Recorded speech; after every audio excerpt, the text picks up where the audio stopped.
Today we go inside the huddle. I want to understand how a leader develops their team from the inside out. I want to understand where the line is between who wins and who loses. I want to understand how mental architecture affects physical outcomes. This is Chris Maitland. This story begins 38 years ago, in 1986, in the spring of 1986. And I was standing on the side of a basketball court in a small farm town gym. The town has about 600 people. It's consolidated with another town just to the north of it that has about 300 people. And I was coaching middle school girls basketball, which is interesting because I wrestled since second grade and played a decent amount of football and ran a little bit of track, but never played basketball. But that's how things work in Iowa, which is that my sister was on the team, a middle school girls team that was playing travel basketball in the spring. And out there, it's brothers help sisters and sons and daughters, and we treat them all the same. And we expect them to be athletes, regardless of boys or girls. You're going to be physical. You're going to be aggressive. You're going to be able to talk trash. You're going to sweat. You're going to earn it. You're going to go through wins and losses, and there's a standard to be set. You're going to be part of a team and understand how all that works. And so that was what the experience was about. And so we were playing basketball, and it was a good game, a fairly close game. And I remember that we had one particular nice jump shot right towards the end and a timeout, et cetera. And I was coaching against a couple of girls that were from that hometown who were good athletes in their own regard. And there was some talk that was going on, some banter between the coaches as part of that game. But this is where I'm going to take a measure of credit, because that credit is called the butterfly effect. And the butterfly effect is that the single flutter of a butterfly can set in motion a series of events that lead to really big things, really big causal relationships between that single event. We ended up losing that game by a couple of points. And I'm not sure the clock management was quite right or the refereeing was all fair because we were on foreign territory. But that person who I was coaching against ended up becoming a year later the leading scorer in the nation for girls basketball at 66 points per game. And then 4 years later was the leading scorer in the nation as a collegiate basketball player at 29.6 points per game. Went on to play professional basketball in Germany, came back home and started her coaching career at Drake University with Lisa Bluder. And then they, as a team, moved on to the Iowa women's basketball program, where they've been coaching since then. In May, she became the head coach of the Iowa women's basketball program, which has become one of the elite programs in the United States. Welcome, Jensen. Well, thank you. That was a fun little blast from the past, a walk down memory lane. I remember that game vaguely, but I think the clock management was spot on. And I think the team that was victorious was the home team, and it earned it. Just for the record. It's about like playing the Kansas City Chiefs. There's always a little bit of an edge there, you know? The rest were helping. But anyway, it's wonderful to spend some time with you, and congratulations on all of the achievements and taking over the program at Iowa, which the state is extraordinarily proud of, and it's a big job, and we're excited about it. A couple of thoughts, immediately, which is, first of all, it was one of the most seamless transitions in college athletics, in professional athletics, in the business world. It was a really seamless transition, which I'm sure takes a tremendous amount of orchestration and thought and diligence and care. Yeah, I think that's the key. When it looks seamless, that's what you're trying to do, but it doesn't happen without a whole lot of work, midnight oil, right? A lot of extra time. And I think probably just being extra thoughtful. If you come into a situation when you're brand new, which we've done before, 25 years ago to be exact, Lisa Bluder, myself, Jenny Fitzgerald, we left Drake and came over here, and everything was new, right? So there's an understanding that everything's new. So you can kind of play off of that, right? You're new. You don't know really where the library is to even direct your players to go to the library, because you don't know either, right? So there is an expectancy of a little upheaval, right? The little bit that everything's going to be kind of a whirlwind, but we're expected and we're all learning together. But when I was given this amazing opportunity, that's not the tone you wanted to set, right? Because there's going to be change, and there's going to be definitely enough of that in the areas where Lisa has done such a beautiful job for so many years. So everything else that we could control, we could be measured in, we could have normalcy. That's where the staff that I retained, as long as the 2 new people we added, we really spent a lot of time just business as usual. And just making sure that they saw a comfortability. The current players, I think they were key because, with the portal now, if you follow sports, they easily could have jumped in that portal, especially a couple of our key players. They needed to know that it was going to be fine. And so that's where I kind of started with the baseline of everybody that had stayed or was returning, making sure that they always felt comfortable and it was easy.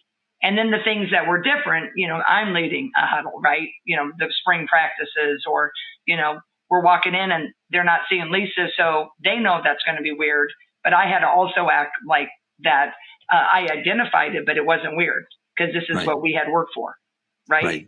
The only thing that was the surprise was the timing, right? Lisa and I talked about that for, 5-6 years, if and when that time came, but I was never pining for this office, right? It would be great, but it was never like, well, when am I going to get that corner office? Right. So a lot of things helped me make it seamless. But I think that's why it was, it did happen and appear so because we did work on it. Everything we could really measure and control that could be seamless, we really focused on that. And then everything that was new, we just try to minimize that. Yeah, and you retained all the players. We did. Everybody stayed. Yeah, and you brought Lucy in. And so did our commitments, which is just as equally key. I think that was one of my most relieving moments is when we called everybody. And that was probably the most hectic when, in our world, when Lisa announced her retirement. We have an incredible leader, Beth Getz is our AD, and she really formulated the whole plan. And she had it down like a timing sheet for like a game, right? When the national anthem's going to play, right? Introductions, all the things. And she just laid it out. She's like, okay, we're going to announce her retirement. We're going to wait 15 minutes to let everybody kind of absorb and let her have a moment. And then 15 minutes, we're going to drop it. Because if we don't drop it, I'm really worried about the portal. And that's going to give you and Lisa time to formulate your game plan. So then Lisa and I, we just worked phones. We were in her office at the time, not mine. She was in one side of it. I was in the other. And we would start a call and then we'd throw each other the phones. So it was to a returning player and I was with another returning player and we flip it and into our recruits. And we just went through the rising seniors to the rising juniors, to the rising sophomores, to the rising freshmen. And then about at the end of the hour, she was pretty spent. I was too, but I had a lot more ground to cover. Right. So that was a pretty powerful day. And they all said yes, the ones that had committed. And then everybody has held so far, recruiting. On the recruiting side. Yeah, the top of the nation's other ones, I think it's been seamless. So now whether we win, whether we get them or we don't, I don't think it'll be because of the transition. Right. Yeah, brilliant game plan associated with that. So has there been an inflection in your mindset in terms of you've been a longtime assistant, long time with Lisa, and then now it's your team. Does it shift? Is there a way of thinking about it in a different way? I think the best way I have said it is, I think anybody who's, you've been your own boss or when you're running something, right, is you have a really good, typically a right hand and a left hand, right? And Lisa, I think she'll tell you she felt really good about myself and Jenny Fitzgerald. So as long as Lisa and Jen and I had worked together, that was 32 years. Right. So Lisa and I, we would have been together that long. So there was a lot of shared responsibility, right? Like we talk about a big issue and, we were all throwing in our opinions. But at the end of the day, I understood that, the good and the not so good it rested with, Lisa's chair.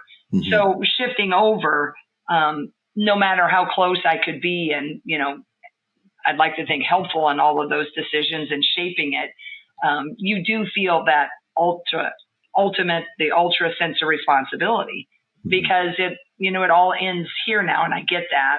And, I think when you hire people, I hired a tremendous head coach, Division II. She chose to come back. She played for us. I attracted another gentleman who was an assistant at North Carolina. Mm-hmm. You feel responsible. They're coming in, so you want to make sure their experience is good, let alone all the young women that stuck with you and their families. Right. So I think that is the biggest difference. Is I have always felt that, but now I'm not sharing that with 32 years of experience. Right. Right. And I think that's the thing. The biggest difference is, I don't know if we'll see that again in college athletics, a group of people sticking together that long. Right. I think the reason I don't think you'll see that is because of the landscape has changed. And I'm sure we'll get into that, but with the portal, the collectives, NILs, and now we're going to get into this revenue sharing. The stakes are high because there's now so much money. Right. So they've kind of forced colleges into being pro teams. Right. And when you're a pro team, you can lose a little bit of, I think, if you ask most people, they kind of tend to lean towards college sports in some ways because of just the, do it for, the university, Right. These kids, they're not all going to go on and play pros.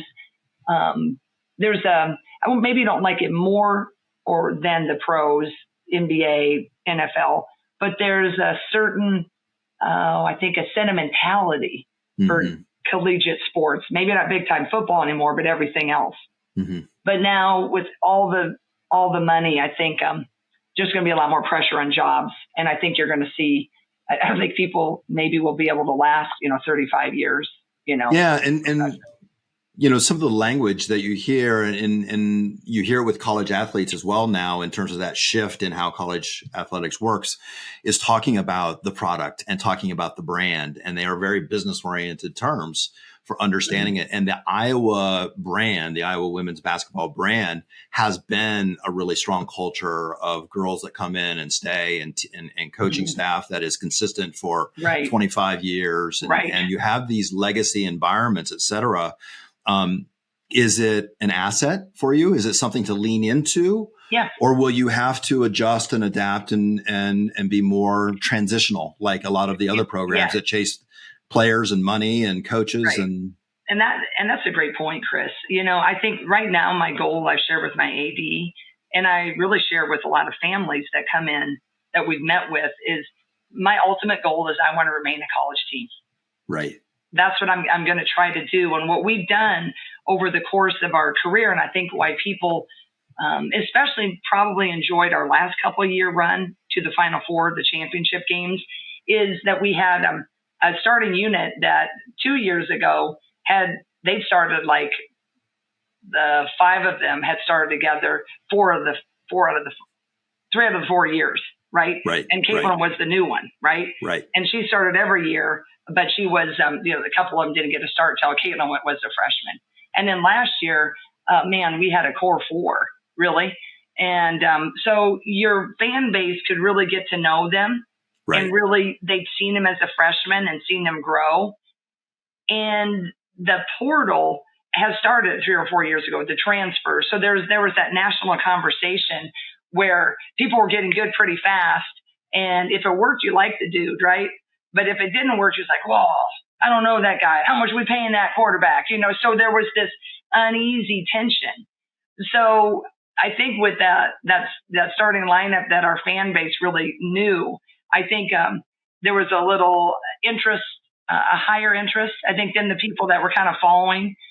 They were like, wow, that's pretty cool, right? They stayed together. But really, that's what we've done all along. I think people like our culture.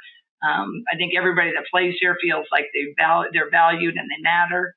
And that's what I want to try to do, even though now with the revenue sharing model, and if the listeners aren't familiar with the NCAA, it's the house settlement, and just kind of all the years that the NCAA didn't allow athletes to even sell a T-shirt. Now we're going in hard and heavy. It's like it opened just a whole Pandora's box, really. So now it's a revenue sharing model. So they're going to come up with some type of salary cap, if you will, per university. And then the university ADs get to decide how much is going to go towards football, which will be a lot because the Power Four conferences in football, they're the ones that drive it with all the TV deals, men's or women's basketball, depending. But you're going to have a certain amount that you can actually, like a salary, if you will, pay people. So now you can decide. It isn't just that scholarship that it used to be. Everybody got, 15 full rides, right? Right. So when you're managing that, everybody got a full ride, and now you're just managing that someone's a superstar.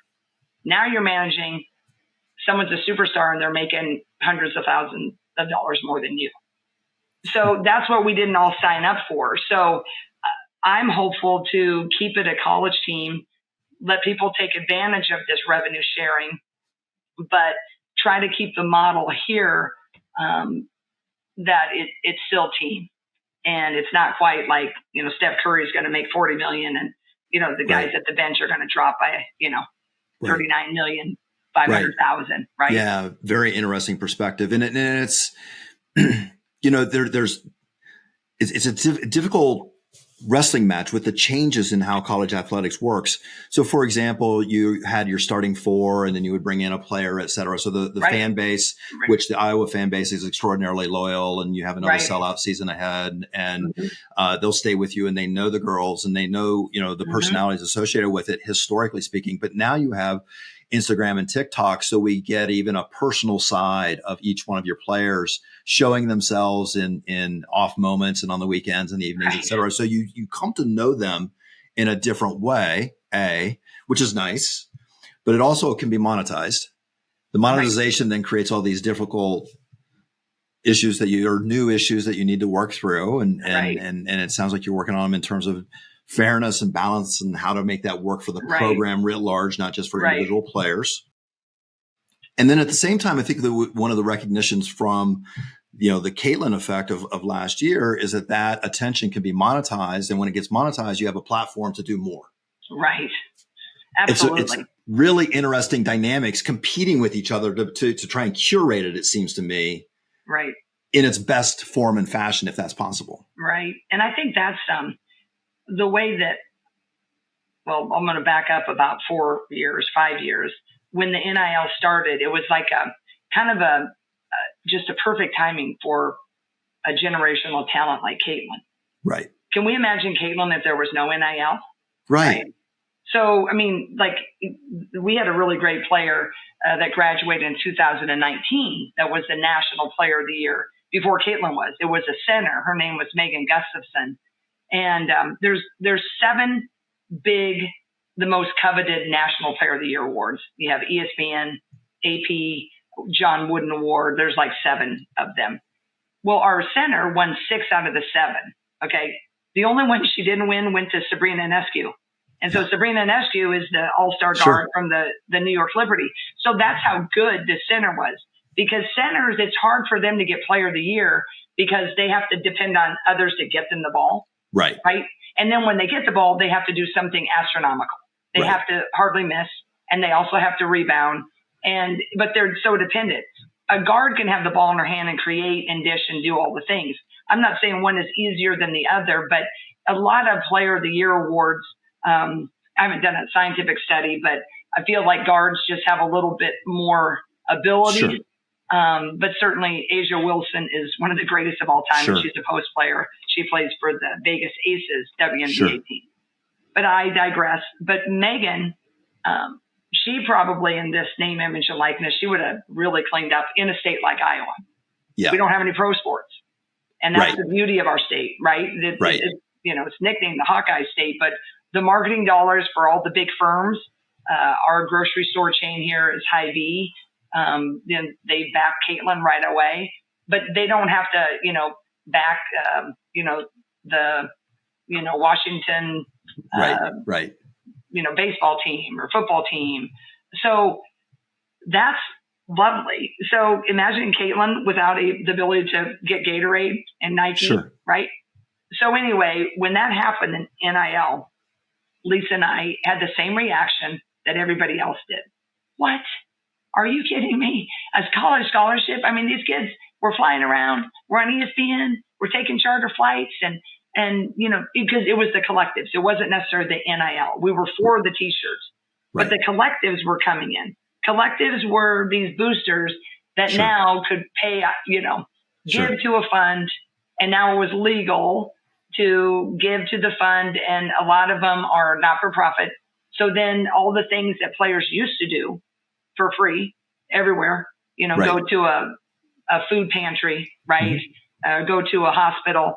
Now they were being able to be paid through the collectives for the public appearance. Right. Right. So at first it was like, what? Well, then we decided, we were sitting right here and we said, look, we got to get on board or we're out, because you can't go into a home and sing the virtues of, 2000. Right. Right. Now everybody's like dollar signs on top of wanting to go to a program. What can that mean for me on top of it? Because that's the rules. So we just leaned in and embraced it. So we then tried to get, all the opportunities for the NILs and, tried to, within the legal limits, is like, hey, help kids like Caitlin, but everybody in our team had something. There was, Casey's. Casey's, sure. Absolutely. Gas station, but pizza. We had them were involved with, I think, Gabby Marshall, just local entities. Yeah. So we embraced that, right? So now with revenue sharing, it's the same feeling. It's like, whoa. Or what I feel so fortunate and blessed with is I've gotten to be on ground zero of three major things in my recent coaching career. Number one, ground zero of Caitlin Clark. I mean, inarguably, whether you really like her or you didn't, she spun it all on its head. I'd like to think with Lisa's leadership in mind of managing that, but just the way she played unabashedly. Right. Look at me. I mean, she made so many conversations happen. She played with just that flair, and I had plenty of conversations if she chirped to the ref too much. That's not passionate. Don't be using that as an excuse. That was bad sportsmanship. Learning. It's like a parent, right? But I had so many, conversations with people like, well, I can't believe she acts like that. I said, well, now if a guy acted like that, where's your passionate response? Was he disrespectful, or did he have an edge? Right. Was he, kind of a kick-ass player, or you're thinking that she's, just a negative, bad teammate? So it started, her national conversation started with, should a player, be like, yeah, the Jordan shrug. How dare she do the Jordan shrug? She just had a blast doing it, right?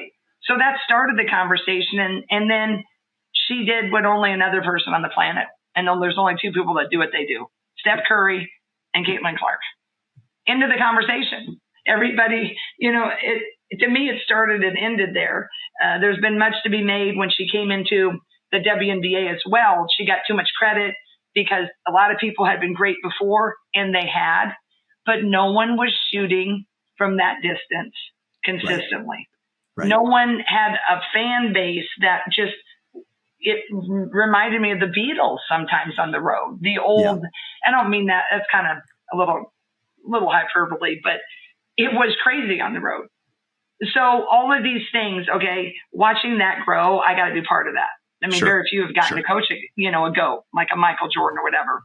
Then ground zero of figuring out NIL for a GOAT, right? She had a great family. And then I think they hired a great agency at the right time. Mm-hmm. We'd never had that before. Right. Learning how to manage, agents and superstars. And so we got to be on ground zero of that. Right. Hard, yes. Making mistakes, yes. But it gave us all this experience to now recruit the others. And now ground zero of rev sharing. So it's like no one knows the formula for that. Right. So that's what I think. Is it hard? Have I lost a lot of sleep about that? Am I wondering how I'm going to do that formula? Yes, yes, yes. But I just think to be on ground zero, right. and that's really rare, right? When you think about it, like I wasn't on ground zero when I went to Drake, right? There are a lot of players that came before. When we came to Iowa, it's brand new, not ground zero. There's a plan. How can you make it better? But I've been a part of 3 brand new things, because Caitlin was brand new in the way of which it was. Right. So that's where now I'm just trying to come up with get to a really successful formula as close to first as possible. Yeah. I mean, it's managing through those change events, right? Mm-hmm. So each time they hit you and you're like, oh my, do we have to deal with this? What's the right answer? And you have to sort through it, process it really fast. Also understand what the competitive environment is, because you are competing for athletes and competing for dollars. What does this take to make this program successful? And is there an opportunity created by it? And then fortunately with Caitlin, I think part of the brand there is that she does have an edge on the court. Mm-hmm. She can shoot the ball, obviously. Yeah. And then when she walks off, she speaks with humility. Yeah. She'll talk to every little girl and every little boy that walks past. I mean, there's that balance, that chemistry, that alchemical quality of how she held herself and the team held themselves through these Final Four runs. It's special. Yeah, it really is. I mean, Caitlin is such a special talent and person. And the thing that's so cool about her too is she just hasn't really changed. She's always, she's going to spar with you, but she always gets it. She got it before everybody else got it. Right. And that was what was amazing to me is she just competed, and I always said she was wired to play at the Garden and then spar with Spike Lee as an opposing player. And then afterwards they go out for beers. Sure. It's just because she's going to go after it, and then win or lose, she is able to be like, man, you're better. Hurts like crazy, but you're better. And you walk off and it was fun. And your friends. That's where I think the people who really enjoy sport and competition, I mean, that's what they love. It's just that engagement. And the more it can be entertaining, that a kid like Caitlin, it's amazing. Right. And then it was over. And so when it's over, she's just hanging out with everybody else, and everybody from ESPN Sports Center to the local talk radio is trying to beat whatever topic to death. And she just moved on, and it's never really fazed her. I mean, the fame, the fortune, exactly the same. I mean, so she just texts with the goofiest stuff still, Yeah, for sure. So talk to me a little bit about, we'll focus on her, but I think there's some other players that are interesting as well on the roster, and we can talk about them. But Caitlin's journey from that freshman who was always a competitor, she comes from that environment, and obviously, great family, but that edge while we're competing and friends when we get off, we're going to go hug it out afterwards and have some fun and go to Casey's. Right. Exactly. So talk to me about that evolution of her growth over while she was on the team and the maturing process. Yeah. I mean, that was the fun part. And I feel so fortunate, and any college coach will tell you, I mean, some of the special ones, you really find them early. And that was a rare one because I heard about her in junior high, saw her 8th grade, 9th grade. So it's been about a 5-year process. Right. So, getting her was just such a blessing. She could have gone a lot of different ways. So you have a lot in the tank with her. Right. And we just always had a great rapport, as did Lisa. But, I did a lot of the lead recruiting. Sure. And, she always kind of had, that little attitude at times, and especially in high school, that could be hard to manage or really support sometimes because you weren't used to it. But I'd watched her so long that I could get the fact that, I would say she was in her 4th year of French and everybody was still just trying to master English, right? Mm-hmm. Maybe they were saying we, right? So she was always playing at this level where the others couldn't get to. A, they weren't skilled enough because she was so great. B, they didn't love it like she did. Right. So she had all that going on. Plus, she needed to be refined, right? And her high school coach did a great job. Kristen Meyer's her name. Her family's awesome. And I told Lisa, I said, if we get her, I said, I just feel like we got one job, and that's to tame her, but never break her. Right. Because you don't want to break that spirit of, that kind of, it reminds you of kind of like a horse, where they will flare up sometimes. Sure. And, Lisa said too, you never want to say whoa to a racehorse.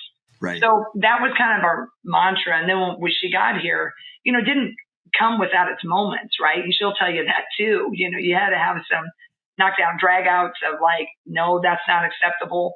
Sometimes as a coach, we had to kind of look the other way where, the rest of the players are like, what? But it's like parenting.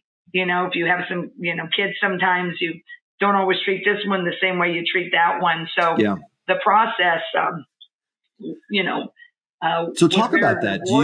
Do you need to be a bit of a shapeshifter as a coach? There's times when you're the mother and there's times when you're the disciplinarian and you're not that pleasant to be around. And how do different people respond to that? And when you have a star like that and you are trying to surround with as much talent and they see that, talk me through how you manage that. Well, diverse I think personalities. The big thing was you really had to get everybody else understanding how rare she was. And I think that was the first thing is we had to work pretty hard on the chemistry and culture piece, because that's what we always believe in the most, our staff has. But when Caitlin came in, she had such a high expectation.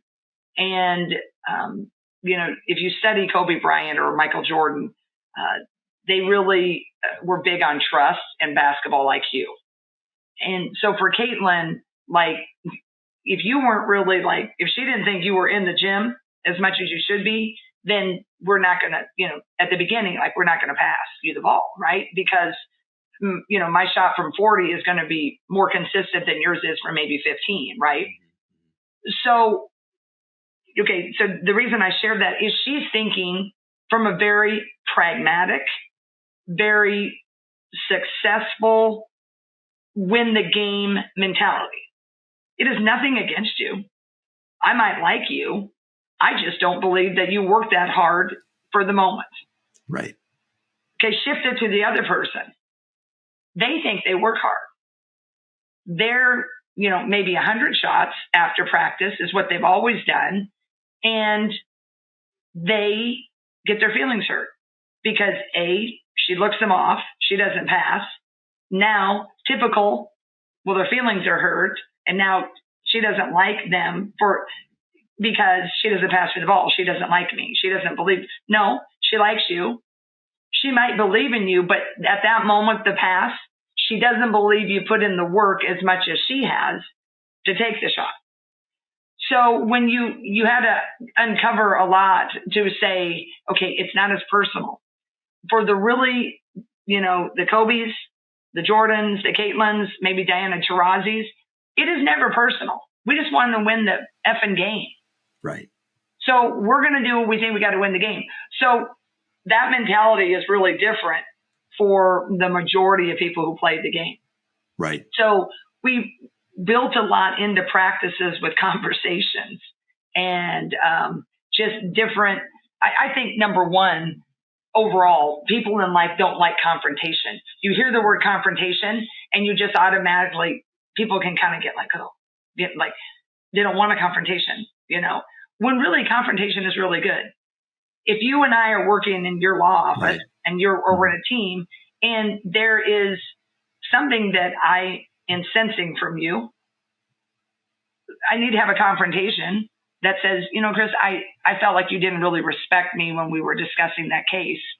It gives you an opportunity to say, well, no, I don't. I don't think your argument was good. Or like, what? No, I do. Why'd you think that? Well, you get deeper into the conversation then, and then it's more honest. And then you build that trust.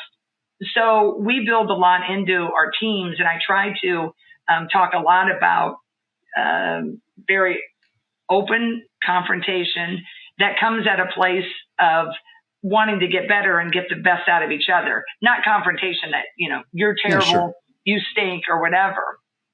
So we had a lot of those types of conversations, and we would show Caitlin some film individually of her mannerisms. because she was acting in a way that didn't just support what she was thinking, because her actions could make you feel small. Sure. And so when she started to come at it and understand that we all have to give, we all have to change, then it really began to happen. Because she just, when she throws her arms up, it's just like, catch the effing ball. And so, well, I mean, just catch the ball. I mean, that's, or they're like, oh my gosh, it's coming. Caitlin's mad at me. Coming. Yeah. She throws it too hard and she's mad, she doesn't like me. And so you got these reactions. So I'm like, Caitlin, if you want to win, you're going to have to change this, and you're going to have to get them to understand, because it's not golf. You still need the other four. Right. And so then when she started to kind of be able to shift, and then the others began to understand, and then when they began to see. Because then when she started to shoot from 40 and it was going in, and she began to throw passes, that were unbelievable, and no one was working harder than her, then it started to go a lot smoother. And that's where the story really began. And that's when our team started to sail. And it sounds like you do that through some group communications, but also some individual one-on-one. And even it sounds like you looked at tape, go to look at the tape. I mean, I'm telling you what's going on, but let's just look at it and see it. And maybe that helps to communicate. Yeah. And it really does. Just like, you use, you play football, like you use the tape to, kind of, if you're on defense, to get the tendencies, or kind of watch what does it mean when he changes an audible, or maybe you really look at it so much when there's a little hitch, right? It's like, that means he's going to do this or that. Yeah. Same thing in basketball. You watch it for strategies, but you can also use tape to teach personality and how, or the traits or the actions. And sometimes you just have to see it, because you don't really necessarily recall that type of negative body, language, or the shrug of the shoulders. Or I think coaches, we can utilize it too. Like you watch on the sideline and you don't like a call, and you're up and you're, negative, and you slam, and you remember doing that, and you think, like, yeah, I shouldn't have done that. Right. You go to sleep and think, man, I didn't help, but then you kind of are mad that the kids didn't respond. And then when you see it on tape and you look a fool, man, that makes you like, okay, well, no wonder they didn't respond. I was pretty hot. I lost my mind.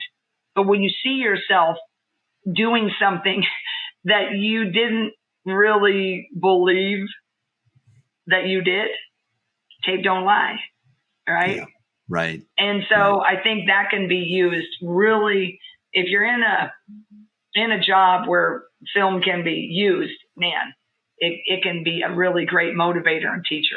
So talk a little bit about, you mentioned, like, you don't want to say whoa to a thoroughbred. You want creativity, inspiration, drive, aggressiveness applied in the right ways in the right moments. You don't want to contain that, but I also have to fit it within the larger pieces into a strategy. Talk to me a little bit about your schemes relative to where they have the opportunity for innovation and creativity. When you start to integrate in no look passes and a little bit deeper shots, and I'm sure she was always looking for the opportunity to step back just another 2 feet and just see if I can get away with it. But for other players as well, talk about, and it's an issue, for this upcoming season. Now that you have a new team, you have some players returning and very talented players returning, but it will be different. And how much is scheme and how much is sensing? How much do I let them run with it and have that flexibility and creativity and possibly, and this is too long of a question, Jan, but like, will you evolve it as you get into the season and you get through, I'll see you in Charlotte at the opener. Right. And then after that, start making evolutions as you get into Big Ten play, because it's a little, there might be some different styles. Yeah. I think that I will evolve. I think kind of life, enjoying life, and I think succeeding in life, to me, really is about continual evolution. Right. Right. I don't think you can really immerse yourself unless you are willing to, be open to change, every day as life, comes at you. So I think that I will evolve. You kind of have one way you're looking at it, then you get into it, and boy, it kind of makes sense to go this route. But if you still want to just go that route and you're not open, that maybe that'll be a little smoother, to take that exit ramp.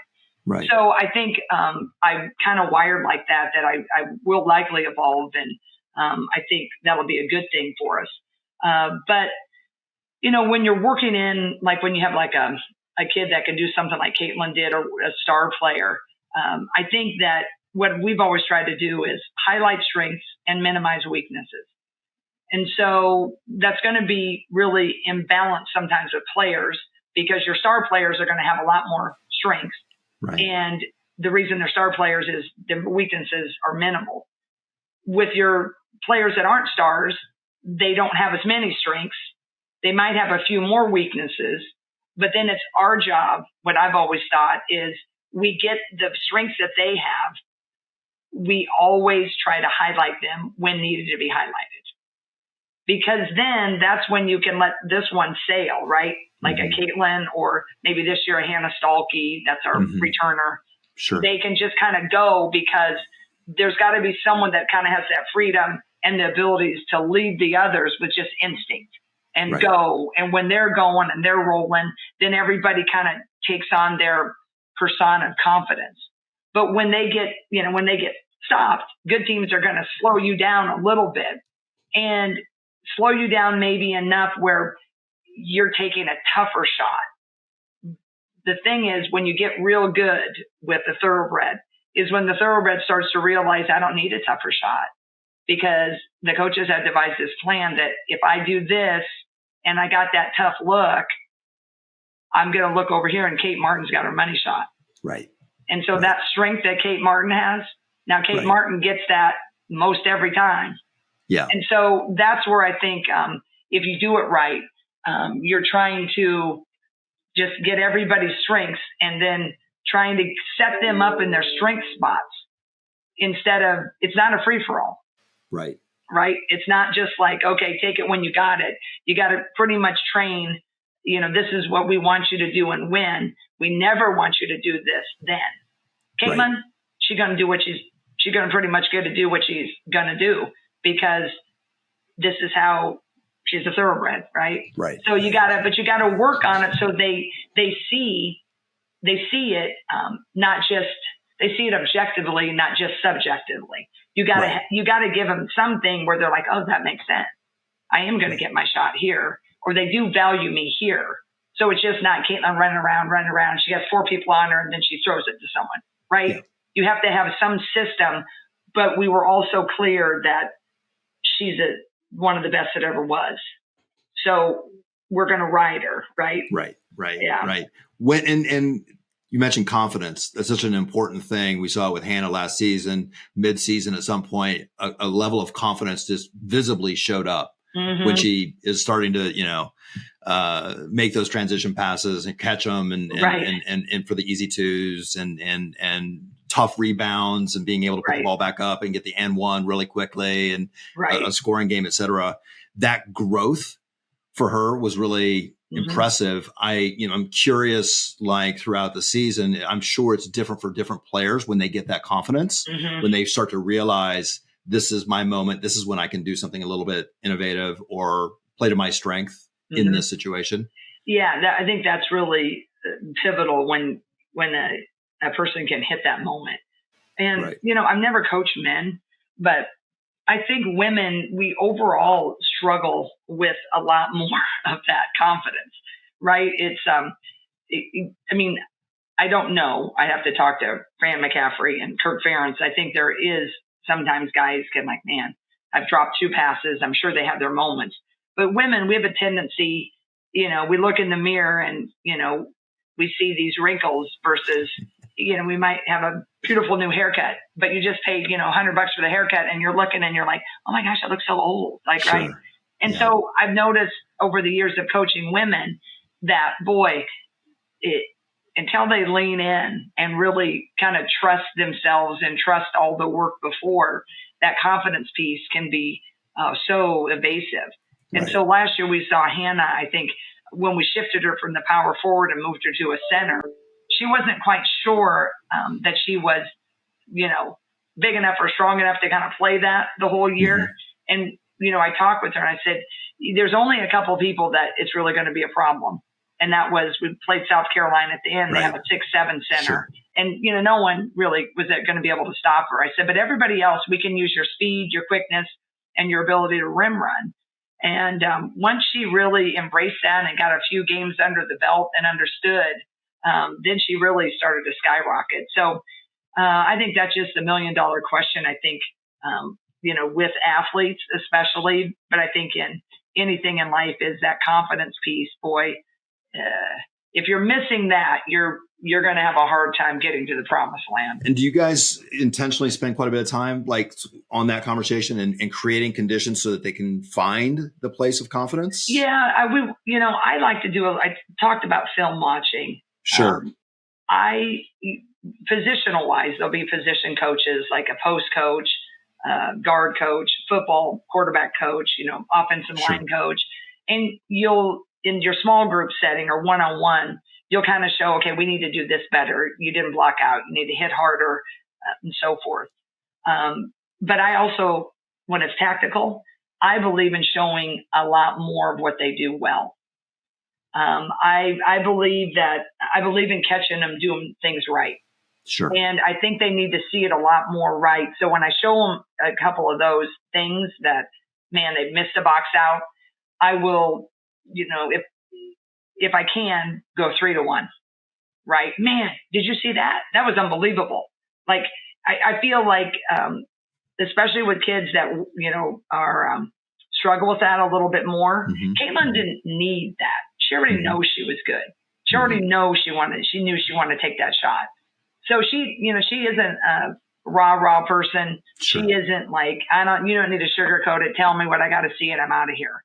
But some kids is like, they just kind of second guess things too much. So, I like to do with our team. In fact, the new in this role, I have yet to show team film. But the first time I'm going to show them film is probably, we watch a lot of individual, but we're going to watch all highlights that are good. Collectively, it's a team together. Super interesting. Mm-hmm. Yeah. How much time do you spend not scrimmaging or doing drills and things of that nature, but the conversation piece and the film, film and conversation? Yeah. Now I'm going to see if we're going to be successful if I can do it. I've tried to, a head coach, Lisa Bluder always used to tell me, I'd love to take kids to coffee. I just don't have time. And I get it, because you're kind of monitoring everyone else's role. But I really think, I believe this. I feel like so much time in any sport is spent so much on X's and O's and so much on preparation and getting this zone and your zone press breaker and your full court that you can get so absorbed in that you're missing the interaction with the team that they need to know that they're ready and they're prepared and they're believed in. I think so much of sport is when a young person knows that they're believed in. I believe that a young person will typically turn into what you believe they can become. And they got to have some skill. I mean, you can't take a 5'2" post player, a tall person and say, you're going to go be an All-American. But if you're starting with a pretty competitive baseline, if you just fan the flame and you lead them a little bit, but if you really, really believe in them, and it's got to be real. Like I can't believe in a kid if I think she's terrible. Oh, you're going to be great. You can't do that, but you can get them through those rocky times. If you're really believing them up, then all of a sudden they just start taking on that persona of how much I believe in them. Pretty soon they start to really act a little differently. So I don't think that can win you a national championship, but I think it can get you in a space that every day the practice is very competitive and it's very enjoyable. And there's a sense of confidence that continues to grow. So I'm a person that believes that one-on-one conversations are hugely important. And the fact that there is open communication and a dialogue that not just talks about their basketball, but the kid that they know a coach values them for who they are as a young person off the floor, as well as what they are on the floor, then the belief in them as a player really takes root, because they don't feel like it's so transactional that, well, coach only believes in me when, we win and I score 20 and I get 10 boards and,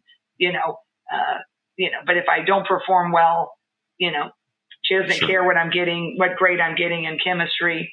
So I think all of that, when you're working with young people, is of ultra importance.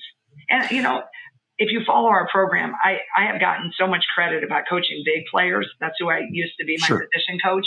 And I've hardly ever talked at any clinics. I get asked to do, talk about the big play. And I just feel like it's so much is they've done it.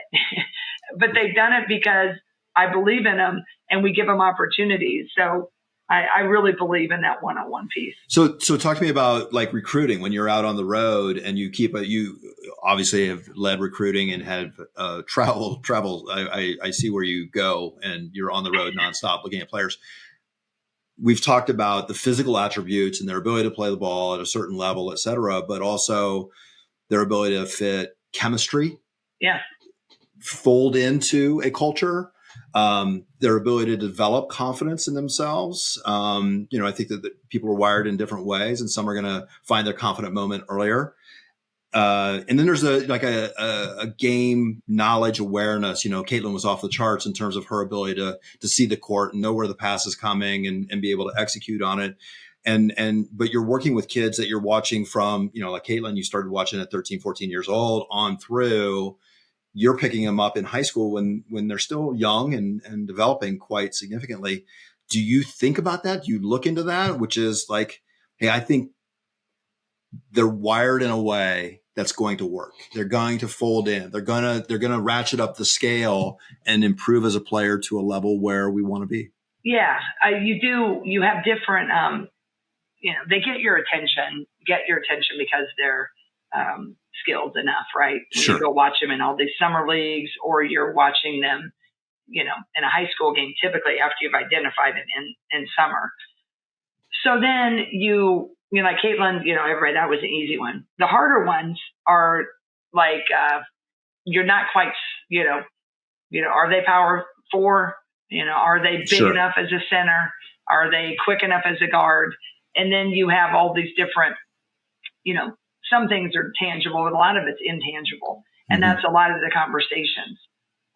So I think if a kid has a motor, I'm really big on, kind of a go. If they got a go button that I don't need to start them up every day, that's, then I can, I feel like I got a pretty good shot, right? If they might have a go button, but they can still be like, I don't know if I'm going in the right direction, right? Right. But if a kid, if a kid is a little harder to get started and underconfident, I think that's really hard to get through, even if they're 6'6". Right. Because that's the thing that's where a coach makes their decisions. Or you got a really, really, really fast point guard, but they really make a lot of errors in the pressure situation. Well, that's when you got to decide, in all your many conversations on the phone, is if, your communication, if they can handle being coached hard, if you can really reach them with your conversations of getting to a point where they'd be open enough to let you believe them up, right? So I kind of have a different system when I'm talking to kids that you're making decisions on. But most of the time, if it's, they fit your culture. I mean, I'm really big on they got to want to come and be a part of it. Even Caitlin did. I never recruited Caitlin to say, you're going to be the one. It's all about you. I never promised Caitlin the starting role. Never talked about it. Right? I mean, it's just like our big thing is every time we talk about it is this is a really special place. And so my big thing in recruiting is they got to have a little bit of a motor, and they really have to want to be a part of it and are understanding that the whole is always greater than the one.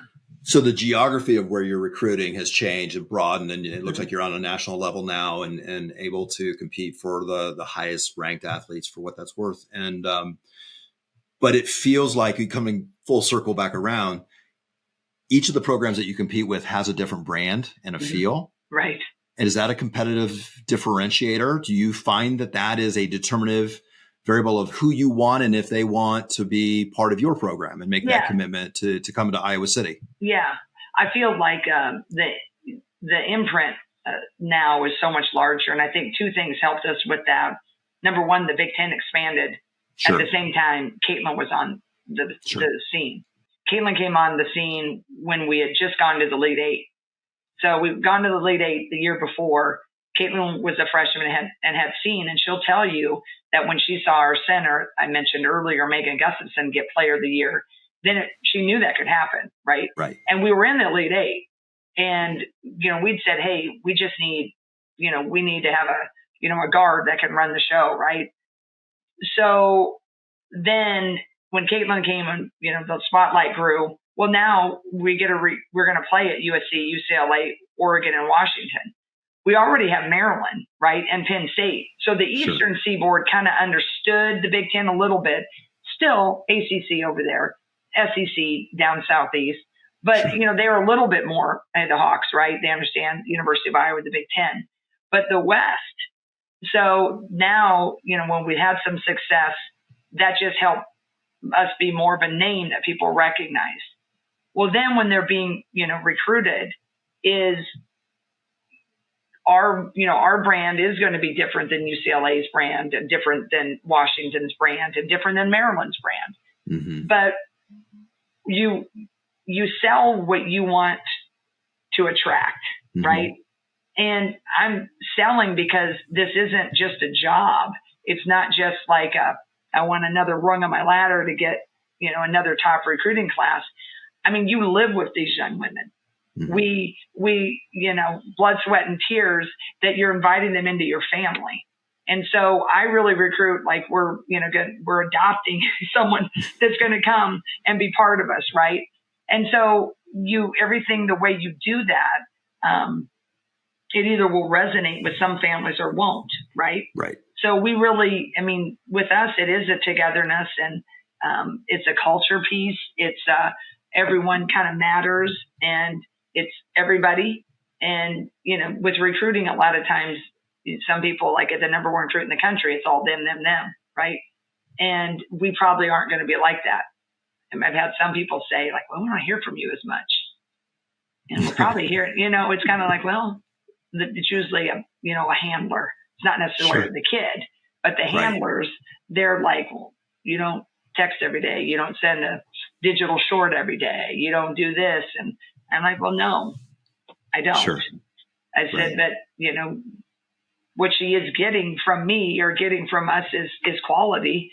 And if she wants that every day, then I'm probably not for her, because when she gets here, it ain't going to be every day.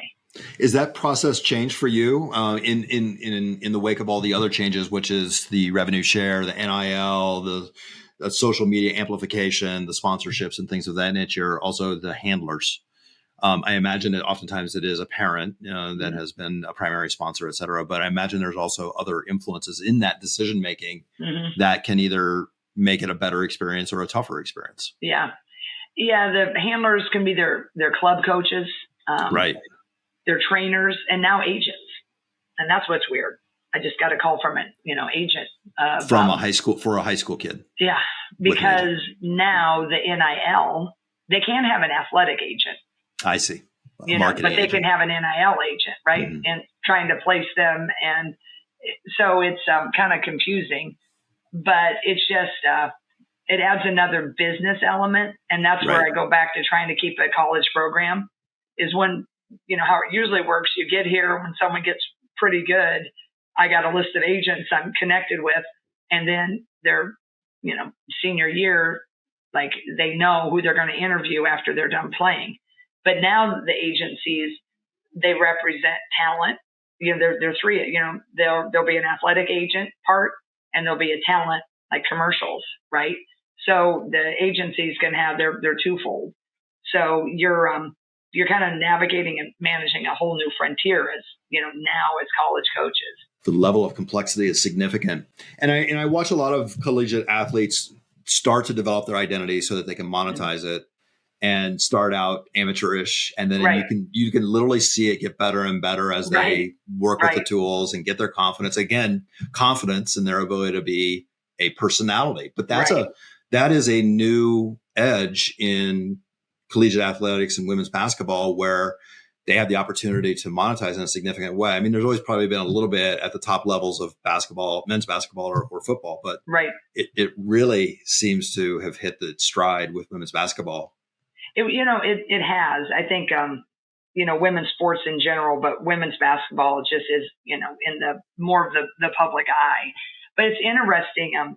We've had to have these conversations of, for instance, with the NIL deals, right? Want commercials, this would be men's, women's, anywhere, but we've had this situation where in college basketball, they have to have one off day a week. It's over the years, it just evolved to try to, student athlete welfare. We always gave them an off day, but you'll hear all the stories where they're not playing well. The coaches are practicing 2 days a week, 8 days a week, whatever.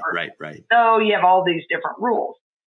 Well, when they started, the NIL, when there's an off day, there was one time we had we saw on social media, and then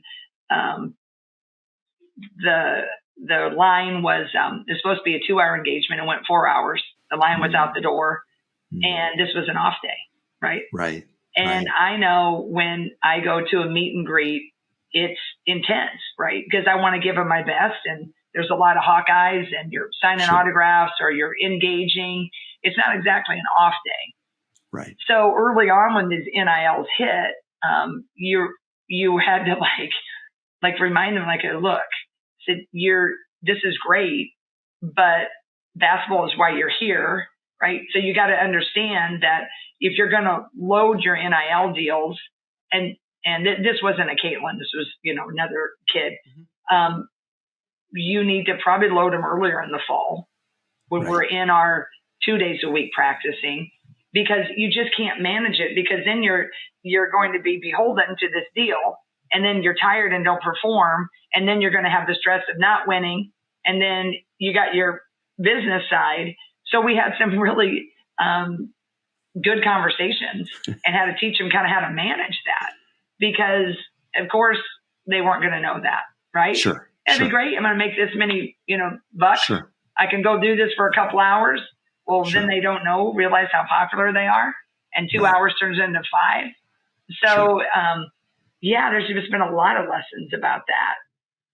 But I think you're probably at the end of the experience, you've got to navigate through it so you have, quality play, the game that's coming up, et cetera. But by the end of their career, they are well seasoned on a whole range of disciplines and how to hold themselves in that environment. And that is probably the collegiate athlete experience that you mentioned before that we all look for, which is still a measure of amateur athletics and learning and growing. Yeah. And that's the coolest part. I do love the fact that they can be their own entrepreneurs, right? Right. And our athletic department does a great job with helping with their brand and, with legal matters of contracts, helping them look over them. And, some have their own agents, the higher up their success is. So it's amazing what they can do here. And when they leave, they're leaving with an amazing portfolio. Right. Even if they don't go on to, a true professional career, boy, they're one up with how to, interview, right? It used to be when you and I went to school, it was going to the career center, right? And teaching you how to interview and what to, sharpen up on. This is, branding on this social media platform versus that, and, knowing what to accept and how to influence. It's pretty incredible. And you mentioned earlier, the platform gets so much bigger if you can be successful. So they're learning a whole lot, lot different lessons than even 5 years ago.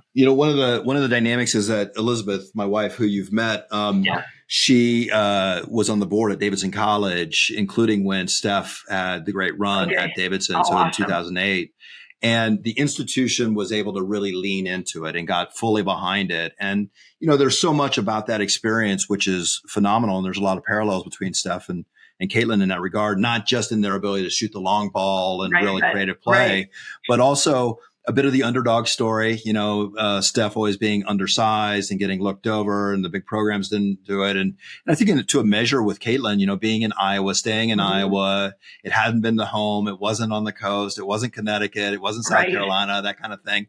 And so then to have that blossom and emerge, kudos to the institution and to the staff, the athletic department, as well as the institution, being able to lean into it and do so in the right way and take advantage of it. And I think the visibility of the University of Iowa, of Iowa City, of the state of Iowa, it creates a lot of pride for people. And I think, and I'm interested in your thoughts around this. I mean, it strikes me that going through those periods, winning does a lot of things and creates the attention, but you come to represent something larger in the minds of people. It's not just about playing really well and aggressive play and exciting product on the court, but it's how you hold yourself.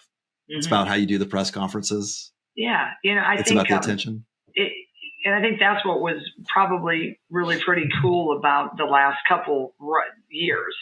I thought Lisa Bluder, we were talking after 2 years ago when we got beat in the championship game by LSU.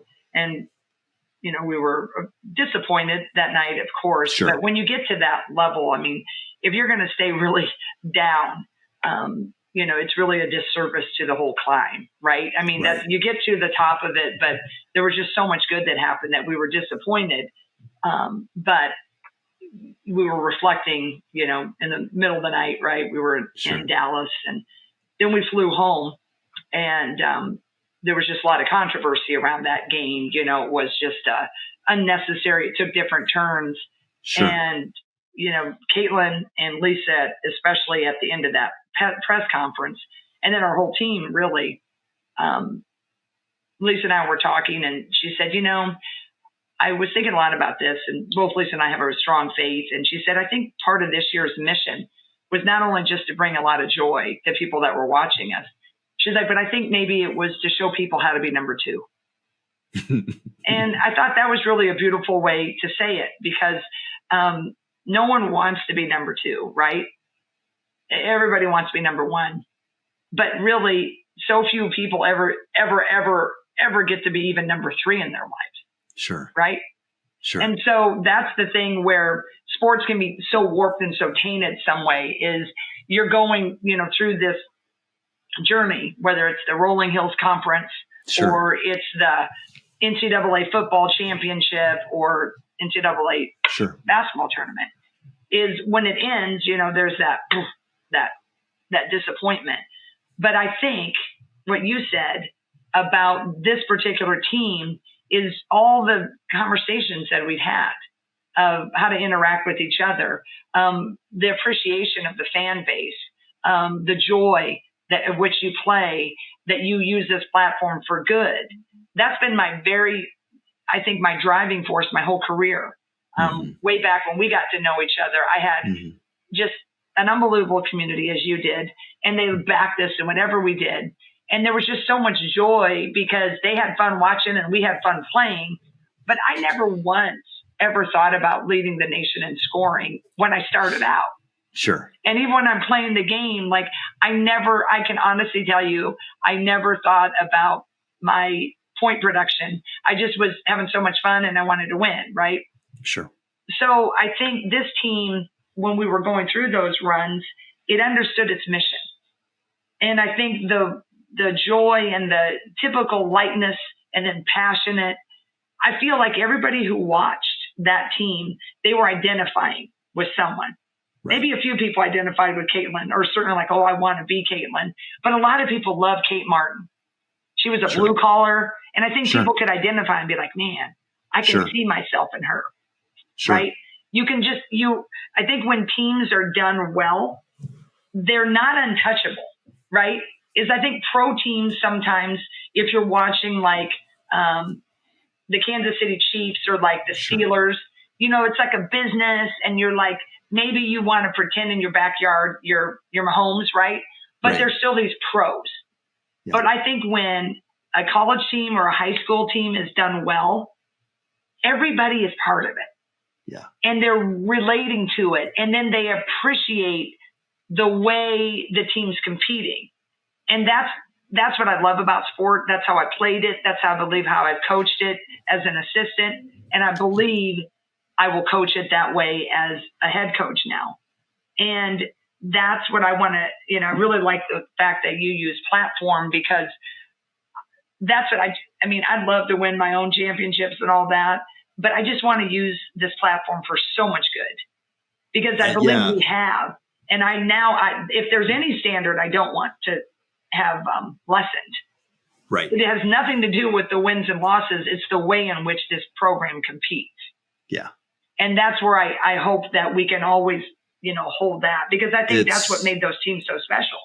It's so important. And I think that's a really interesting observation also about the individual players and people as fans being able to self-identify with somebody that's out there, whether it is Caitlin or Kate Martin or Gabby Marshall or Hannah or Sid or any one of those players, who each one has a different flavor to them, a different chemistry to them, a different feel to them, a different role or responsibility, a different area of flair. Right. And you're absolutely right. I hadn't thought about it that way, which is that, if you're out there and, and you're riding in a tractor, knifing in nitrogen or disking the fields, and you're listening to the game, or you watched it last night, or you're, a third grade teacher in some, small school like where we went to, you're thinking about how you relate to that team. And I think quite frankly, we've been a little bit of a beneficiary based on the way this year broke, but I find all those teams that you become a fan of, and then at the end of the season, it's over. Like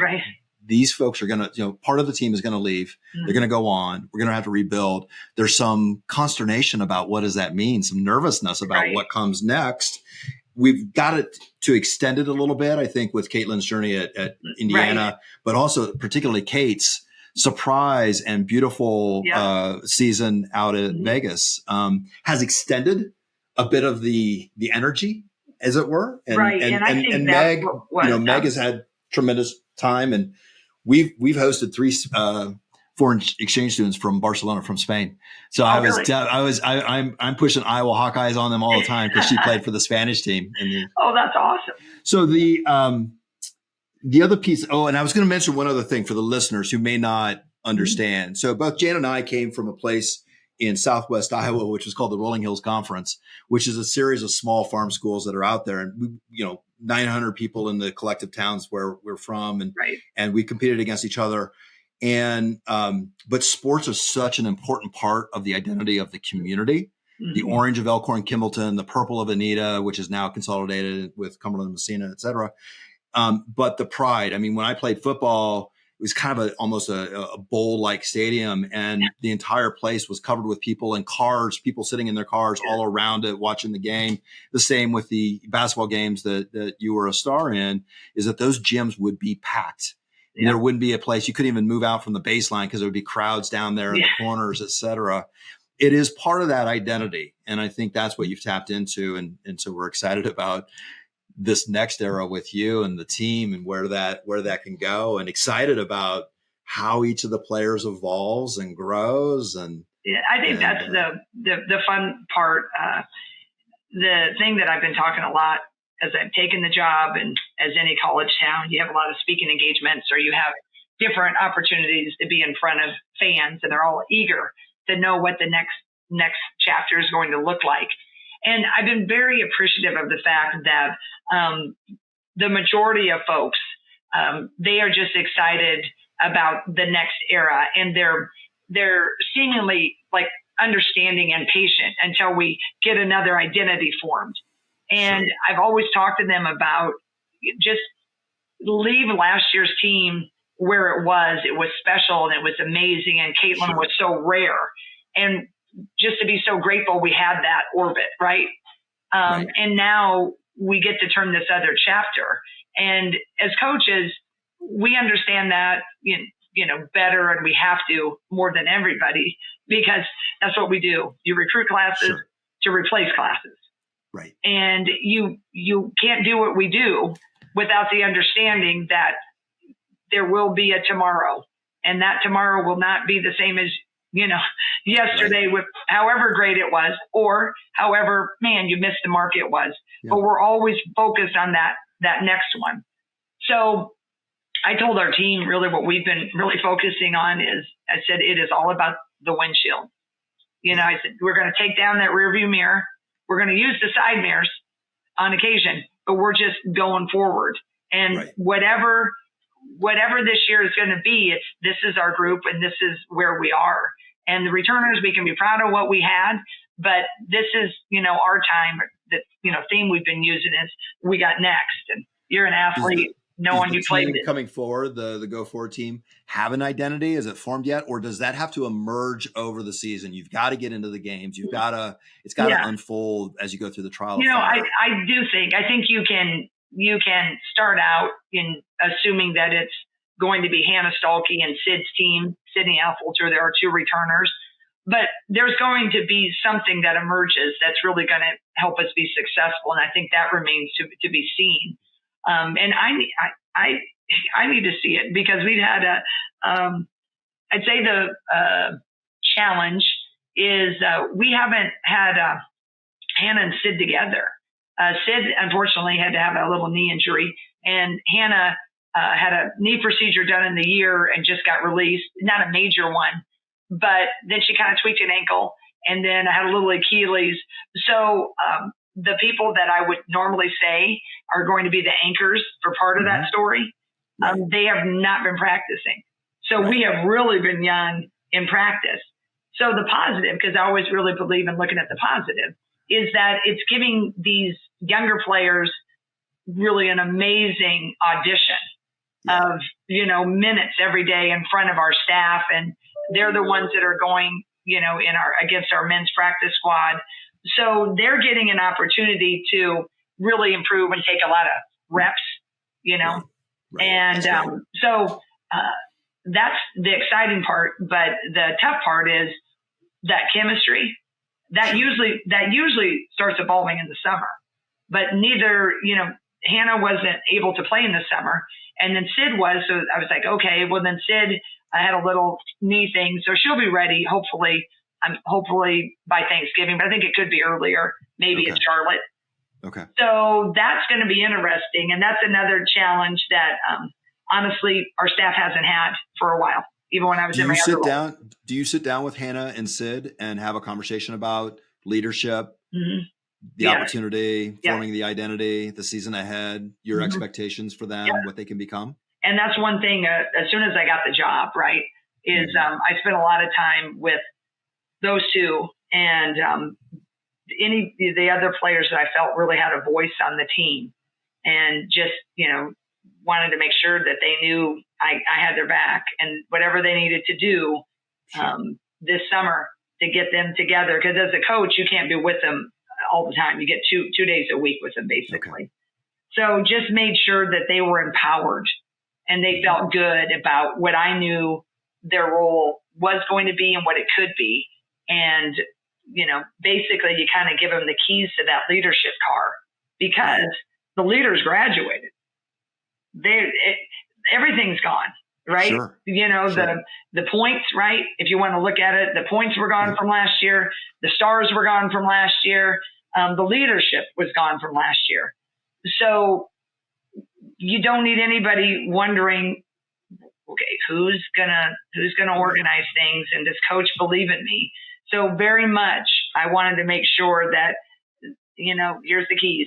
You got it. Sure. I'm unequivocally, I'm in your corner. I'm here when there's an issue that you need me to help with, but I trust that you're gonna iron out everything you need to. And it's not an easy task for them. There's 6 new people, and we haven't had 6 new people on our team for, I bet, a decade. Oh, wow. Okay. We usually get 3 to 4 kids, maybe a year, but never 6. So talk about your management structure, your coaching staff, many of whom you've been with for a long time and would have that chemistry, that rhythm associated with it. You've brought in 2 new members on the coaching staff. What's that feel like? Does it change? I mean, Lisa would have left her imprint on it. You guys are obviously, spent so many years together that I would imagine there's some strong parallels, but also the opportunity to modify, evolve, change. Talk about that. Yeah. How you organize yourselves. I'm thankful. One of my coaches, she's played for us, and then she went out and worked for the United Way for a year. And then we hired her as we call it director of operations. And that's more of the organizational side, organizing your flights, your meals, practice times, a lot of details. So she really worked her way up. She's been with me for 16 years with us. Oh, wow. So that has really been a nice, calming presence because she's been there. Right. Been there. The only one on staff that's been there for 16 years and been there in the meetings and, the ups and the downs, the hard times, the good times. So that's really been a great, just a great comfort a lot in ways. So her name's Abby Stamp and does a phenomenal job. And then Raina Harmon, she's now starting year 8 with us. So I'm glad we've had that and she chose to stay. So those two have just been, kind of that calming presence. They know our players also know that same, they got Abby ran the point guards, Raina runs the wings. And so that all stayed. It was a nice transition. So I did the post, but during the summer, I couldn't do the post because I needed, that's the bigs. I needed to, pay attention to everything. So we hired a coach. Her name's Randy Henderson. She's was at WashU Division II.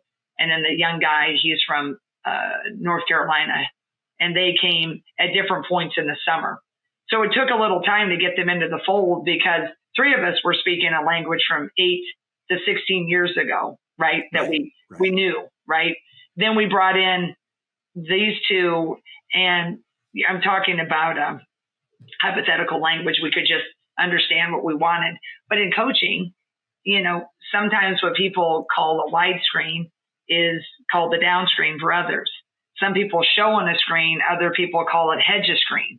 And so it's like you had to get your dialect together. Sure. And, I'd say now we've just really started to really hit a great stride with all the communication. Right. Because another challenge I had, Chris, was up until this year, only 4 coaches could go out and recruit. Mm-hmm. Now 6 can. And there could only be 4 coaches that used to have a voice on the court. Now 6 people can have a voice. Oh, okay. So you got to be really careful when you're only coaching about 15 that you don't have too many people's voices coming at them. But I also want to make sure everybody that's on my staff has a voice, right? I want them to feel valued, but how to manage that and how to encourage but pull back, like to say maybe not too much talking at that point. Right. So it's been a very interesting part of my career and growth is to also add 2 more coaches to the mix and get everybody adjusting and feeling they got a voice and getting the team to understand, who you got to listen to in this for defense, offense, all the things. So that's been a work in progress, but I feel like we're starting to really hit our stride with that. And you spend some time with intentionality crafting those roles, crafting those voices, the right times, the right opportunities. Yeah, I did. I went down and had some help before Lisa and Jenny retired, or they were retired, but they were kind of helping me. Like, how these 6 roles now, because we had 4, and then we got like a skeletal plan, and then they went off to vacations and cruises and all the things. So then I love football, and if you remember, I always loved football. So I kind of tried to see if we could do a defensive coordinator and an offensive coordinator. Basketball doesn't always run that way as much, but I've kind of divided up those 6 where you got someone on that side of the ball and the others on the other side of the ball. But yet there's a crossover because there's, only 15 kids, right? It's not like we're managing the O-line and then you got the defense, with all those guys on defense and all the guys on offense. But so I feel like we have a good system. We're, still in practice every day. We're simulating. I'm putting us in definitely like a timeout drill. Okay. Usually in practice, you're talking, and if you talk for 3 minutes, you talk for 3 minutes because, it's not a real game. But Sure. I'm really practicing when we go like 5-minute little bursts of scrimmages is when I call a timeout, I've directed our managers, it's 1 minute and 30 seconds. Right. It is 30 seconds to make sure that we're not so relaxed and we're like talking and we have 6 voices. 6 people cannot talk in that time. Right. Right. So we're really drilling that down. And I think, that's one thing I'm feeling better about. Because I think the offensive coordinator, defensive coordinator thing makes sense to me, yeah. but I get it. Yeah. And transition basketball is such an important part of Iowa women's basketball, which is that you've got to be able to inflect from defensive situations into offense right now, really especially quickly. with a rim runner like Hannah, which is really quickly. Let's go. So we have different people that are identified watching certain areas, right? Right. And then, identifying that, and then I meet with them to make sure that what they're seeing is what I've seen, and also what I miss, they've really poured over it. So I feel like we have those roles much better identified now as we've gone, because sometimes what I thought on paper, then when I got into it, I was like, no, I got to shift that around because that's too much for that person, or that doesn't make sense. I need that role to go over here. Sure. So that's been, that's kind of the fun part. You just got to keep tweaking it until you hit it just right where you want it. Let me shift gears just a little bit, which is we've talked a little bit about where we're from, and talk to me about your growing up experience and how it shaped you and what you take from that and how it impacts you today. Yeah. And I think we're probably so similar. I'm sure you've shared your story with, folks that haven't seen anything but high rises right where you live. Like they just can't imagine the expansive openness, right, at which we grew up. But just that community feel, right? The statement, it takes a village to raise a child. I think we lived that in the sense of, the community raised us all. Right. We had great parents. I mean, your parents were tremendous, right? Yeah. They were amazing. They set our course. But everybody in the town, they looked after, right? And now I look back and, much points as I scored, right? I mean, I can honestly say I don't think that any one of those people I played with or their parents, they all look back on it with joy, right? And I think it's just a way that we all we backed each other. Because I think the smallness of it and the entertainment value of a sport, right? Sure. It's what people did, right? It was the Tuesday night and Friday night activity, right? So it was a group effort. And I just feel like the camaraderie and just the community spirit. And what it meant, not just in sport, but when people got sick. I mean, how many farmers, right, that just go combine the other guy's land because a tough time was had? Or, I mean, how many times I still well up when I see that some farmer has gotten sick or there's been a problem and like 5 combines show up of all the neighbors and they get it knocked out in a day. It's amazing. It's unbelievable. And I feel like we just grew up with that. Like no one, your dad or mom never sat you down and said, okay, when someone's, it's a tough time, you got it. It's just like, you just saw everybody doing it. And what you'd hear around the kitchen table was like, man, I sure feel bad for, Robert, boy, I don't think it looks good for, his wife, Betty, or whatever. And so then you just hear your mom say, well, I'm going to bake a casserole. Yep. And then your dad says, well, you know what? I'm going to call Fred and we're just going to go help him. So it's not this big thing. And then all of a sudden you watch it and you watch it and you watch our dads work their ASSs off on the farm. For sure. And you see your teachers staying extra, like everything that it's just the way it was. So growing up, it just like whatever that was instilled in us, it just, I felt, I think you were the same. It was like similar messages without being a message. Yeah. You did it through action for sure. I mean, Mom just told me that there was a bean field that caught on fire last week, and she saw 6 tractors and discs running over there so they could disc a perimeter around it to prevent that fire from spreading. It was just like they could smell the smoke, and everybody just stops what they're doing and heads over and takes care of it. And so it's just it's just part of what you do. You know, it's not special. It's like, just, this is what we do. And you help take care of people when they need a hand, and the rest of the time you work hard and you compete and leave it on the floor. And I think there's just so much joy in that community. And then when there's sorrow, they're shared. And I think sharing both is beautiful. Yeah. Right. It has an impact on, and then I know that your program, Oklahoma Kimballton, the basketball program, and I mean, there was inspired coaching and talent on the bench. And I mean, it was for small town, and we haven't even talked about it, for the listeners, but it was 6-on-6. Right. So it's a different brand of basketball, which was phenomenal in the state of Iowa and allowed these concentrations of capabilities in basically a 3-on-3 type game. So we had offensive stars.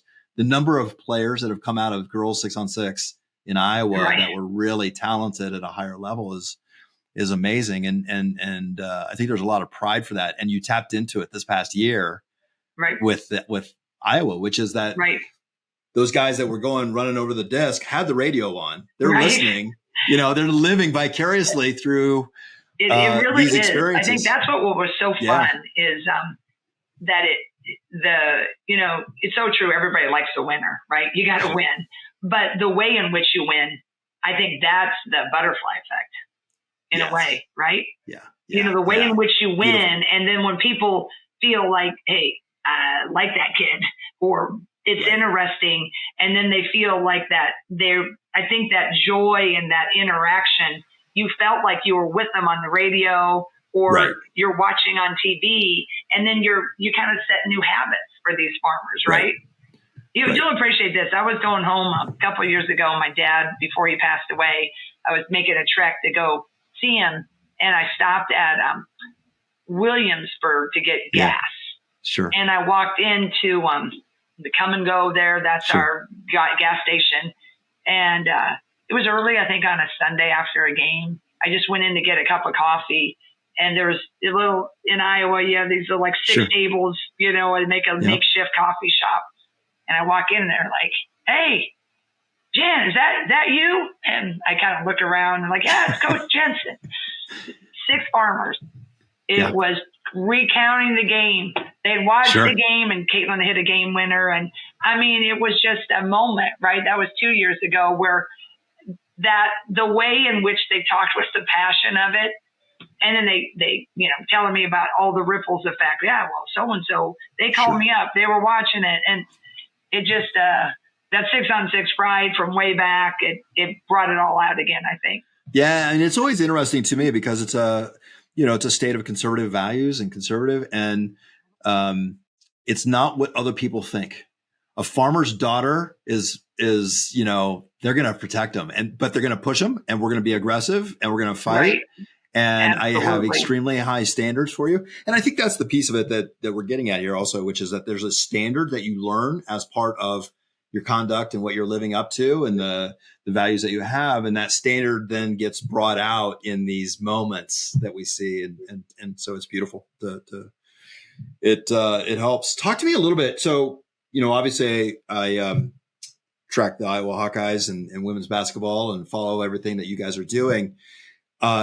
You are married and have 2 kids. And how do you make all that, and 2 teenagers as well? So, a teenager's lifestyle and all the activities and Julie, how do you make this all happen? Yeah. Well, I think, I have always been busy, but I think the busy factor now with all a different set of obligations and, just a lot more preparation in every day. The preparation part is, when you're a coach, you're like a teacher, you're doing the lesson plan every day, the practice plan. So there's just a lot more time. And then I'm poring over it meticulously because I want to make sure it's right. So I'm glad that I've had some years in the tank as a coach of they understand kind of the busy schedule right before, because I'll be flying around recruiting. But now they know it's amped up, but they also know the responsibility is greater. I will say that I feel like, you can't always have it all. I mean, something's got to give, right? And so sometimes, I think since I've taken the job, Julie will tell you, a lot of the family time together dinners, even though sometimes my son plays basketball, he has an open gym, or our daughter dances, like they're all kind of helter skelter. They've been pretty understanding that maybe I've missed that a little bit. But I think any coach's kids or family will tell you, it's kind of like they live it with you, and they're incredibly supportive. My spouse, Julie, like I've always said, there's Jesus and there's Julie. There's not much difference. And just anybody, like, in your peak times of busyness, right? You just, the other person carries it. And so that's been great. And my kids are just huge Hawks. I mean, the best part about being they get backstage passes to Kinnick and Carver, our arenas. So there's trade-offs, but the opportunities that they have, and they're, they live it with me and they're proud. There was when Lisa, retired, there was sadness because she's like their honorary aunt. But then there's also like, that proud, and they want me to carry on and do well. So I couldn't ask for a better unit. Jack's our son, Janie's our daughter, and they're with me. They're hanging in there. The late nights at the office. Oh, you appreciate this. We had Tuesday off of practice, and we made our kids commit to going with us on our child tradition to the local pumpkin patch. Oh, is that right? Said, can you commit to this till we're 40? You're 40, because this is, we love this. They're all, now they're big. So they did, teenagers, we had fun, and we were going to eat dinner afterwards. And as always, any college coach will tell you, I was trying to get my recruits to call me at the perfect time. Right. And we're just pulling into our favorite dinner spot, and the phone rings, and I look at it. The two kids are in the back, and I'm like, I got to take this. And Julie's like, no, this is our family dinner. And both kids, they look at the name and they know who it is. Like, oh yeah, she's got to take that call. Oh, that commitment could mean so much. And then they get on. Julie's like, why? Why are you going to tell her not to take this call? And then I'm like, kind of go. So then after I get off the phone, the conversation goes well. And then I walk in, and Julie just said, she's like, I can't win. She's like, the kids, they want you to be at your job and recruit, So I'm not going to battle it. Fantastic. That's wonderful. You've been very generous with your time. I got one last question. Yeah, I'm honored. Thanks for having me on. It's fun. Yeah, this is great. So I would do the math. I'm 56, so that probably makes you about 55. Yeah, that's right. As long as you're in this position, what's the trophy? What is the legacy that you want to leave as part of this? A lot of the work that I do is around decision making, and it has all these different variables, and there's everything from the play clock to the game clock to these long arcs to then these trophies. And a lot of times I'm working with folks that, we're looking out 5 years at a time, and what is it? Is the trophy A? And then secondly, what has to be true by when for me to accomplish that? What needs to happen? And you've talked about a lot of the changes, for example, within collegiate basketball and all the dynamics that are going on there. So there's a lot of things changing. Mm-hmm. What is it that you'll need to do to achieve that trophy? Right. Well, I think I'll talk professional sense of the new age of the new rules of the job. Is my trophy will be if I can operate in the same manner 5 years from now as we are now, because we've really operated with an everyone matters philosophy. And it's really hard to do when you have like a Caitlin Clark and the kid practicing against her every day. I mean, every day. Right. And they never get in, and they're not really recognized when you go out. I mean, you really got to work. I mean, like Caitlin, she doesn't need me to go, man, that was a nice game, and put my arm around her shoulder. But the kid who guards her every day, that's the one that needs you. Sure. They need to know that that's the one I need to chat with, right? because the world's not telling her. We're all saying like Caitlin, I mean, man, we still can't get enough of Caitlin, right? I can't either. But at the end of the day, every one of those kids, their status is exactly the same. And if we don't really remind them of that, boy, they can get lost. So I want that same feel now being forced into a pro model, of which I'm going to have a salary cap and we can do however we want to do it. So there's going to be some really good kids that I believe will want to come to play for me, but they won't be allowed because the purse might be a little bit bigger somewhere else. Sure. So I still want to win with the kid that wants to come, that maybe won't, they're okay deferring a few of those dollar signs because they want this good teammate and want this good teammate and want this good teammate. Yeah. And that's going to be hard to do because all of us, and we're taking a job, you want a job that's going to pay you the most money. Right. And you want to like it. So I want them to come. I want them to like it, but I may not pay them the most money. So that's my trophy, because I think that college should be collegiate. And I think that we're forcing these families to make some really hard decisions that may not be best for an 18-year-old to chase the money. So my goal, my trophy is, I would love it to end up being the Big Ten trophy with all these people that are going to do that.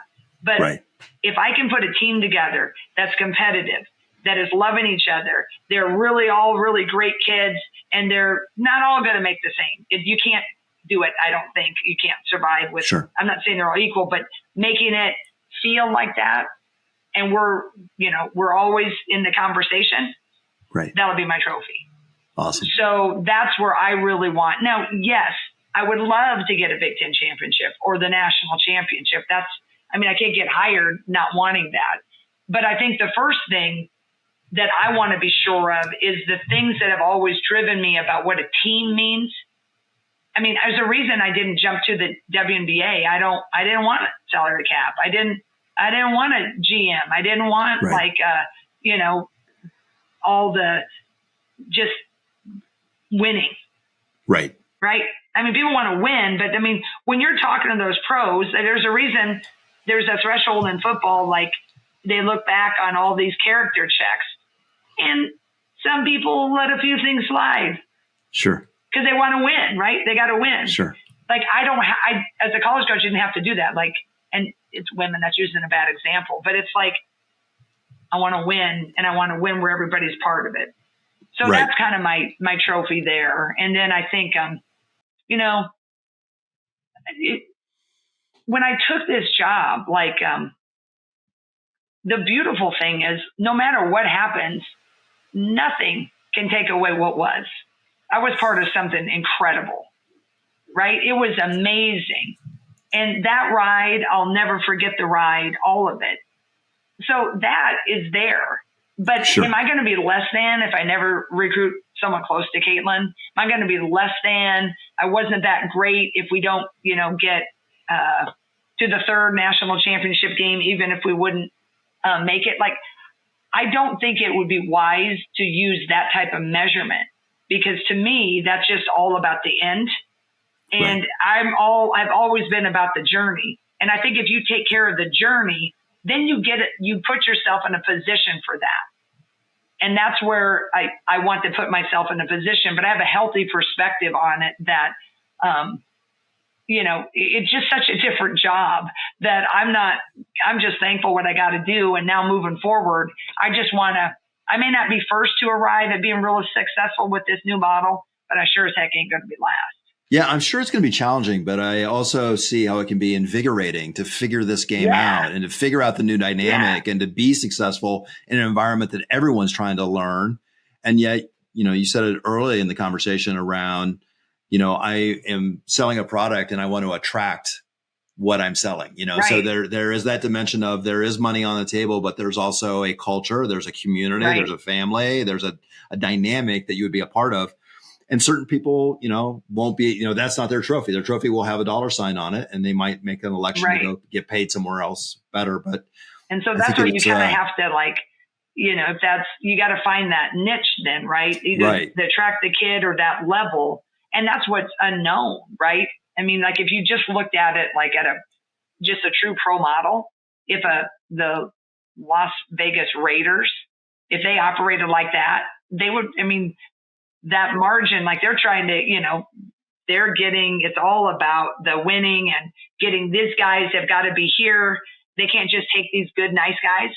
So it's might be a little pie in the sky, but until I feel pie in my face, I'm going to try to go for it, I understand. Again, 1,000 thanks. This is, the original premise of this was to have conversations at that round kitchen table. I love it. That we get to dig into the issues a little bit deeper and understand how you're thinking about it. And so this is beautiful. Thanks. Well, thank you. I appreciate it.